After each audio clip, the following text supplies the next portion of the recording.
What's up, RBC and M.T.L.A people who are out there? Just want to do some quick announcements. Obviously, that video is of the memorial ride, which was just bittersweet as it brought so many people together that had met each other. And I hit off with Glen Banks, wanted to have him come out and talk a little bit about how we face our mountains, because we all ride with mountains. Want to do some quick announcements. So we have the Tweed ride coming up. And I'll go ahead and put that picture up in a second. That's April 30th, 2023. This is a great time to invite people who don't normally ride. And we're going to talk through a whole bunch of stuff on why that's so important in today's day and age. So without further ado, I'm going to go ahead and bring on Mr. Glen Banks. What's up, man? Myth, legend. How you doing? I am a man, but I don't know about the myth and I don't know about the legend, but thanks anyway. I appreciate it. Yes, sir. So tell me a little bit about Major Taylor, in your organization. All right. So Major Taylor LA is named after Marshall Major Taylor, who was the first, by the way, the first international sports champion of any sport in the United States. And that was done back in the late 1800s. And he was a cyclist, by the way. He was a cyclist and he was a phenomenal guy. And he had very, very high standards and he won a ton of races all over the world. And so there are a number of Major Taylor clubs throughout the United States. We actually have a Major Taylor club in Taiwan. We have a Major Taylor club in Ghana, all dedicated to the memory and to keeping on the legacy of Marshall Major Taylor. Awesome. So we wanted to talk a little bit about the fact that we're built for community, but the modern world really isn't too conducive of that, right? We're separated by social media. We have different pockets of friends and family. And sometimes, especially after 2020, we've really seen with all the statistics and surveys and stuff, that people are just feeling more separated, more isolated.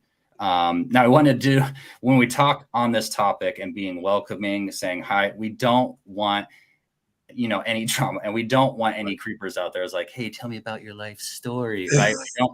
We don't want anybody to be too creepy that way. And so we want to make sure that also for the ladies, there is obviously men are kind of dense. So we don't want anybody to feel like they have to be out of their way and saying like, hey, how are you doing? How are the kids? Because then if you're too interested, right? Some people single, some people married. So I'm just putting that out there. Absolutely. Yeah.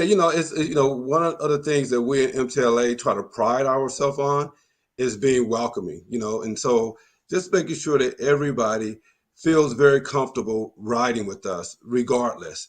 It's very interesting that this whole no drama piece is, it's people talk about all kind of stuff when they're like riding their bikes, right? I mean, you're riding alongside of somebody and they start to tell you their life story and you're like, wow, what the heck is going on here? But it is very important that we don't take that the wrong way. You know what I mean? We don't take that the wrong way. We want to listen to it and, do a lot of head nodding and just say, we're happy to have you riding with us. Please feel free to come back. You know what I mean? So we can break down some of these barriers. And I will say this very, very quickly. I know we don't have a tremendous amount of time to talk about every subject matter, but I can say this about RBC. The first time I rode with RBC, I felt very welcomed. I just really felt very welcome. And my wife rides with RBC on Tuesdays and Thursdays as well. And she's very, very welcome. That's that picture you see right there. If you can just pop it back up for me, is the ride where we first met Keith McCoy. We were literally doing a club ride this Saturday and he bumped into us and he said, can I ride with you? Absolutely. Jumped right in. And so he jumped right in and the friendship started from there. So, the community may be doing one thing, but as cyclists and these cycling clubs, we should be very, very inviting and making sure that we stay away from any drama. How often do you do group rides? We do. I mean, there's typically group rides throughout the week, but our big group ride is on every Saturday. Like clockwork, we do a group ride, our ABC groups. We have training rides in 2 different locations on Wednesday nights at 6 o'clock. But there's a ride on Friday mornings. There's a ride on Wednesday mornings. but the big group ride is every Saturday. Every Saturday. So we post up our rides on Tuesdays onto our Facebook site and onto our website every Tuesday, so everybody know where the ride is going on Saturday. So every Saturday is the big rides, and our training rides are on Wednesday nights. You guys primarily do it on Facebook. For the M.T.L.A folks that don't know, if you guys are ever in Riverside, we post most of our stuff to Ride with GPS because we have some people that aren't on Facebook, some people who are on. So we do ours on Ride with GPS. Sometimes people will share that. We have 3 mechanisms where we post the ride up on Tuesdays. It's on our Facebook page, our website, and we have a mailing group as well, because some people don't even look at the website. So we have a mailing group. And so a ride will go out in all 3 of those formats on Tuesdays. Yeah, and Dave wanted to know if you do any gravel rides. Dave also happens to be our gravel chair on RBC, so that's why he's asking if M.T.L.A does any gravel rides. Yeah, Dave, we haven't graduated as a club into gravel riding, but we do have some of our club members that do some gravel riding. We did a gravel riding event with the Bahati Foundation. I think it was about 3 weeks ago. So we don't do it as a club just yet, but you never know. So keep your eye on us. Stay tuned. Stay tuned. You guys heard that here first. Yeah. So, all right. So we just want to be cautious, right, of telling people, we just want people to be welcoming, basically. And we're kind of wanting to talk through some of those things. Yes, I did post that comment in there. Someone's like, I don't see any mountains. We didn't do any big mountains on the Memorial Ride. But typically, I mean, you're going to be close to 2,000 feet when we do a ride here, at least in Riverside. Like, we don't have a lot of flat here. LA has got a lot of flat, but you guys got some serious hills, Mulholland and some of those other crazy ones. Yeah, so we kind of take these in seasons, actually, Andrew. So when it's during the winter and it's colder, we literally call that climbing season. So the bulk of our rides on Saturday will be climbing rides during the winter months, so people don't overheat. And then during the late spring, it starts to get hot, and during the summer months, we'll do more flatter routes. But we literally call it climbing season. And so we'll hit the Santa Monica Mountains, we'll hit, Orange County, Irvine, with Newport Coast. We do a lot of climbing during the winter months, and we literally call it climbing season. That's smart. Thank you, Michelle. I think that's what was so neat, and that's why I wanted to have Glenn out. I feel like we all meshed pretty well instantly. Both groups were really welcoming. Is great to hear all the conversations as I, kind of rode up and down. That kind of segues us into like the next big thing topic for tonight. What are some of the things that we can do to help others move mountains? One of the first things I talked a little bit about is maybe we capitalize on regroups. Again, we're not saying, tell me about your childhood. We don't want to creep people out, right? But, those are the kind of things. Oh, Helen, yeah, Glenn, I definitely plan on joining M.T.L.A soon when you and Michelle are there on Saturday. Oh, look at that. Helen's going to show up. So, and DJ Sadiq is in the background. He's getting to as many of your comments as you can, and we'll kind of talk about those as we can too. So capitalizing on regroups, what are some of the ways that you do that with your group, Glenn? So we have a group of ride leaders, and the ride leaders change from week to week. But one of our philosophies is no rider is left behind. And the way we do that is we literally set up that ride leader has designated regrouping locations. But a big part of it is the ride leaders is always normally 3 to 4 ride leaders on each ride. They are responsible for keeping the group together. And even if you noticed on the Memorial Ride that we had for Keith, when I was up front, I had 5 of our ride leaders that was riding all throughout the pack. And when this pack would get too stressed out, someone would sprint up to the front and tell me, slow down, right? Slow down. Or they'll sprint up to the front and say, we need to regroup. So there's always that communication going on with us. But there's literally designated locations within the route where everyone would know this is where we're going to regroup. Now, there's a difference between a regroup and a rest stop, right? There's a difference between the two. Yes, sir. So we're going to regroup here, make sure we're all together, and then we'll continue on. Uh, that's always a very, very big thing, particularly when we're climbing. That when we're climbing, we want to make sure that we regroup at the plateau or at the top to make sure everybody has made it up. People are hydrated and doing all the things that they do. But it's just important for us that no rider is left behind. That's really, really critical for us. And I think there's logistics. And Keenan, like, I'm down, bro. I would love to ride on the coast with you guys. That sounds amazing. So there's logistics. So I do want route leaders and members and stuff to kind of speak up too. I think logistically, right, keeping groups together. So if we post a B, if we post like a C group or whatever, we can want to kind of keep those groups together and make sure we're kind of staying at that pace, because then I feel like people feel like they're seen just by running that logistically. Right. And then there's going to be times where it's like, hey, how are you doing? And that maybe that person doesn't want to share a whole lot and they're like, I'm good. And that's it. And sometimes it may even be a little bit awkward, you're like, hey, how you doing? All right. Yeah. And you get those too. And then you may have, like you were talking about, someone maybe overshares and it's like, oh, okay. Yeah, absolutely. But our ride leaders are really, really critical, and Keenan is speaking up because Keenan is one of our ride leaders, and it's really, really important that they are communicating with each other throughout the ride. We typically have the person that's up front that's pulling, and we have the person in the back that's making sure that everyone's doing what they're supposed to do back there, and then communicating that up to whoever's in the front. So if it's a C ride and the pace is X, that person is responsible for making sure that their ride leader don't get into some type of cadence, and they're moving along and they're looking down, and now they're doing 23, right? When you should only be doing 15. Go up there, slow the heck down. This is the C group. But so the ride leaders are really, really critical to making sure that we stay together and to make sure we're regrouping when we're supposed to regroup. Yeah. So, and then, like I said, Sadiq's going to try to get to the comments. There's a lot coming in. We'll try to put them up as much as possible, but we don't have a way to like have anybody come on right now, because that would be a little overwhelming. And we actually don't know who that is either. So capitalizing on regroups is a way that we can do that. You're just touching base. Hey, how are you doing?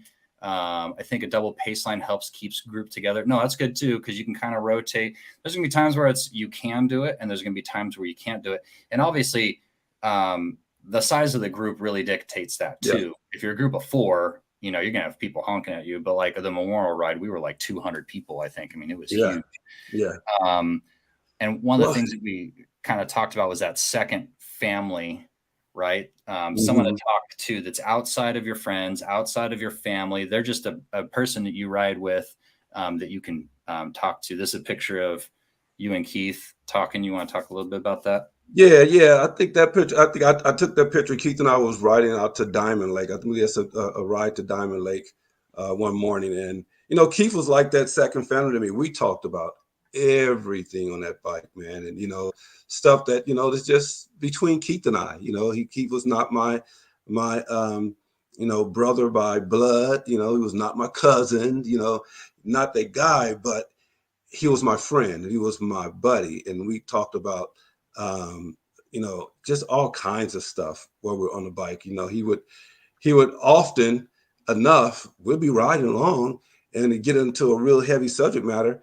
And for those, particularly from M.T.L.A, that may actually know this, Keith would say, Glenn, can we pull over and just pray? I mean, that was that second family type of thing that really, really worked out. And if I can do this to you, Andrew, I'm just going to throw it out there. I'm just going to throw you under this bus. You should have never gave me the microphone. When you and I were talking, earlier this week, we end up having one of those second family conversations. It was not about cycling. It's something that we connected on. That is not cycling related. I think our call was only supposed to last 30 minutes, and we ended up being close to like an hour talking about that other thing. Yeah. So, I just really, really believe in that. I believe that sometimes that person that's not that family member that you can just connect with and have that conversation with. Yeah, and Helen's been working on that double pace line. Yeah, and I think that second family idea, it really is important. I think one of the things that COVID really showed a lot of us, right, is like our friends, who our real friends were, how close we were with our family, but it also Hmm. showed us that there really is a lot to connecting with someone that we don't really know. Like you and me haven't talked really up until we had this whole thing. And yeah, I got, a little bit of emotional and stuff like that, talking about like my autistic son, Yeah. and people connecting with people. And that's really the big part of this broadcast, right? Is you don't know when someone rolls up to a ride what they're going through. Right. And running a good route, being attentive and letting people know where they feel comfortable, like you're saying, to be able to share. If they don't feel welcome or they feel pressured or, the pace is maybe moving up too fast, whatever it may be, it's going to be hard for that person to have the space to share. And that idea of being distracted and a little bit of escape is what brought me to RBC in the first place. Like I was really, really close. I saw a bunch of riders on off of Adams in a big parking lot. That's how I started. It wasn't like a Hmm. flyer or someone inviting me. It was just a bunch of people riding, and I saw in the parking lot. And I was like, hey, I would like to get out. I would like to get, some physical activity because that literally clears Yes. stress from your body. I know it's been helpful for me. Do you want to maybe talk a little bit about how that's been helpful for Oh you? yeah, absolutely. I mean, and by the way, just for total transparency, Michelle Kauser is my wife. She's downstairs in the other room. And I don't know why her name. Look, I don't know why her name isn't showing up as Michelle Banks. We have to talk about that later.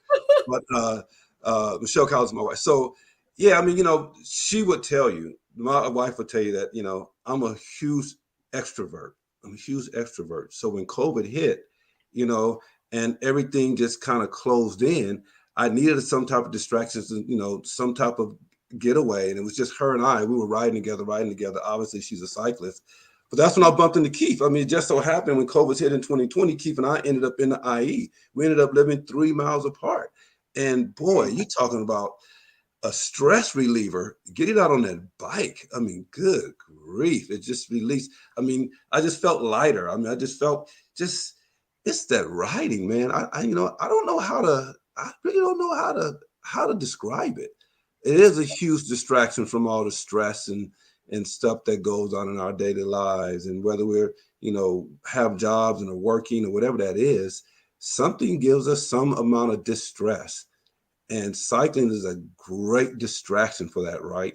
And so, as others join us on our rides, being open and friendly and inviting helps them to de-stress as well. It helps them to get an escape from whatever is going on with them. Because you're right, we never know what we just never know what's going on with folks. Yeah, I You know? mean, there's that physical part of it, right? Yeah, And there's also your surroundings. Like this is Lake Paris. That's the ride that we did on the memorial ride.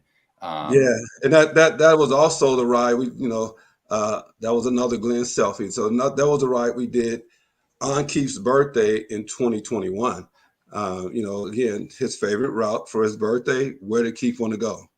Lake Paris. So, Lake Paris. so we saw take that picture on his birthday ride in 2021. But yeah, you know, changing your surroundings can definitely lift your mood. It just does that for folks. I know it does it for me, and things like that. Yeah, and this attitude of a gratitude piece I was sharing with you, Andrew, that in my line of business I do a number of presentations, and the presentation I'm doing this current year, I should say, is making sure that folks recognize, you know, that to have an attitude of gratitude is something that's really, really big on a number of levels, because it certainly helps to improve your mood. And as I'm giving this presentation, I really stress that the things that I share about the benefits of having a great attitude is not a Glenn thing. It was coming from a Mayo Clinic study that to have a great attitude improves your mood, right? It improves your immunity. They found out that having a great attitude literally improves your immunity and it improves your mental health.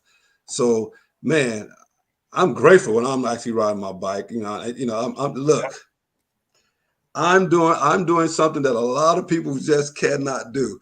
I was on my bike this morning, happy, happy, happy, happy, happy, and And you know, I'm grateful that I can do these type of things. So just really, really good stuff, man. Having an attitude of gratitude is really, really good stuff. Yeah, I think we're seeing a theme here. Everybody wants to do a coast ride. Travis said the same thing as Keenan. That's good stuff. Oh, I keep We can clicking. do that. We can do that. And let me double back on Michelle's comment about double pace line. In M.T.L.A, we literally train. Part of our training rides on Wednesday night is we train folks how to ride in a double pace line, because that is our technique of how we ride on Saturday. So if you come to a Saturday ride with us, you'll notice that we double pace line the entire ride. And part of the ride leader's job as well is to make sure folks are in there where they're supposed to be in there. If they need to slow down, if they need to speed up, you know, get close to us. So we train people on how to draft on Wednesday nights. We train them on how to do a double pace line on Wednesday nights, because on Saturday, we will be double pace lining. This is what we do. And by the way, this may surprise you a little bit.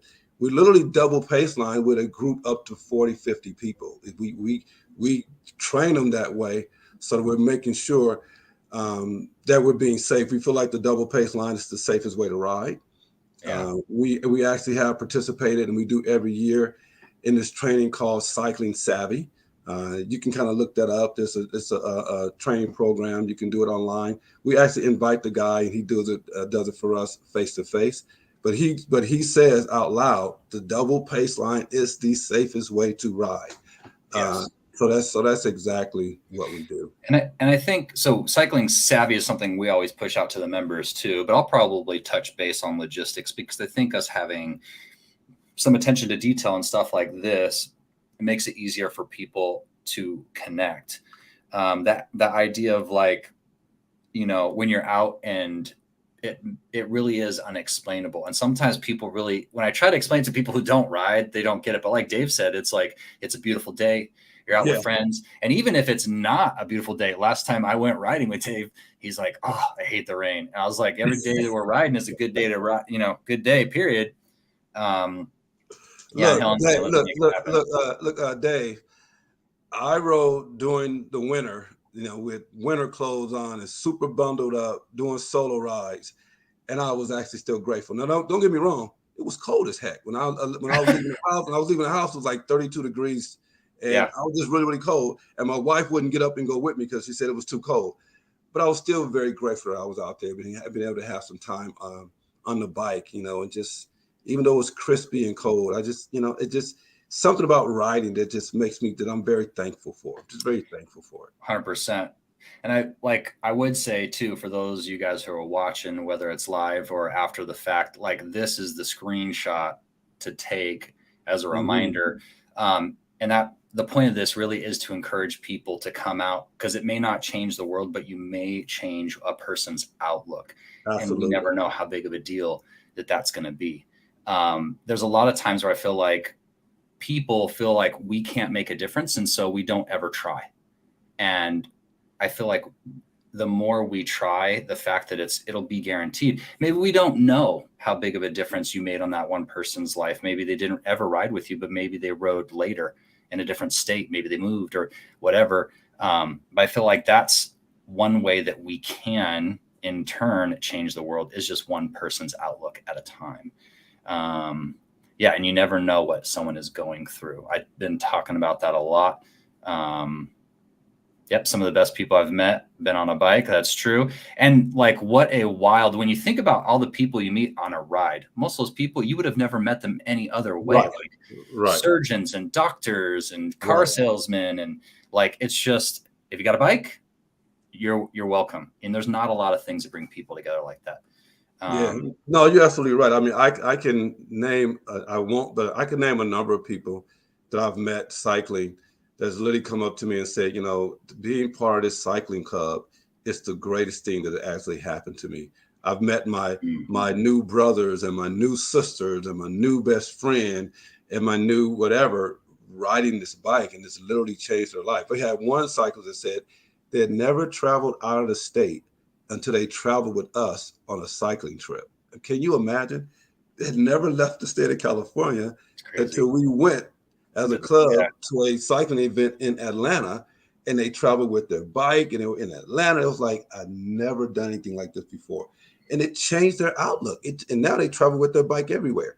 It's just some pretty amazing stuff that Yeah. we can actually be part of just by being opening and being welcoming. Yeah. And behind the scenes, you know, with the board and like all the work that you put into it, sometimes you wonder, you know, is it enough that I am making a difference kind of thing? And so that it's always good to hear that story. So for those of you guys, whether you're MTLA or your RBC, if you have a story like that, always share it. It's that same kind of thing. Putting that positivity out there is always going to be a good thing. And so, yeah, they had someone talk about toning the pace down. There's always going to be, you know, we were talking about that before this show, actually. There's always going to be people, there's going to be hot dogs, you know, and there's going to be people that are like, oh, you know, I didn't want to do this ride today. So you know, and I've gotten into trouble with Michelle myself, you know, where I went up a little bit and I thought someone was right behind me and I turned around. I'm like, oh my gosh, Michelle's going to kill me. So that's one of the things we just have to be mindful of, right? When we're on a ride, the route leaders are going to kind of try to keep everybody together. If someone's going to go off on their own, then they just got to kind of do that and see you later. Yeah. See you later. But for us, we want to make sure that we kind of keep the group together.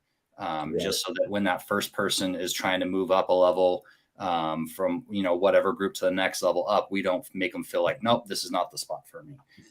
We don't want, you know, people to, no, come on. Now look at Dave's throwing me under the bus. Somebody is telling on you, man. Somebody's telling on you. No. And like gravel is tough. We really didn't get too much into that, but on a road, you just have the road and your fitness, you know, and on gravel, there's like, we have a guy named Doug. I don't have his skill set to go downhill. I'm terrified, you know? And so he'll like zip, you know, but I can do some climbing and some other things. So yeah, trying to keep together as best we can, Dave, whether it's road or gravel. That's a good call right there. We all need reminders, right? Good. So is there anything else, some passing words of wisdom as we're talking about remembering that all people ride with mountains? Well, you know, I don't know if there's words of wisdom, but I'll say words of actually thanks, because I firmly believe that making the connection, again, you know, I'm a dues paying member of RBC, but making the connection with the folks in RBC and other clubs throughout, not just LA, but throughout the country, we have a lot of connections. Being able to work with each other and to do things together in a positive way always helps us to get over those mountains, you know, whatever those mountains are. And I know we're not just talking about physical mountains on our bikes. We're talking about those mental mountains. We're talking about all kind of other mountains that we all have to ride over in some form or fashion. And so thank you for inviting me out today. I mean, I really, really appreciate it. I appreciate, you know, the chat format. Hey, look, man, you know, like I said, we just have some fun talking.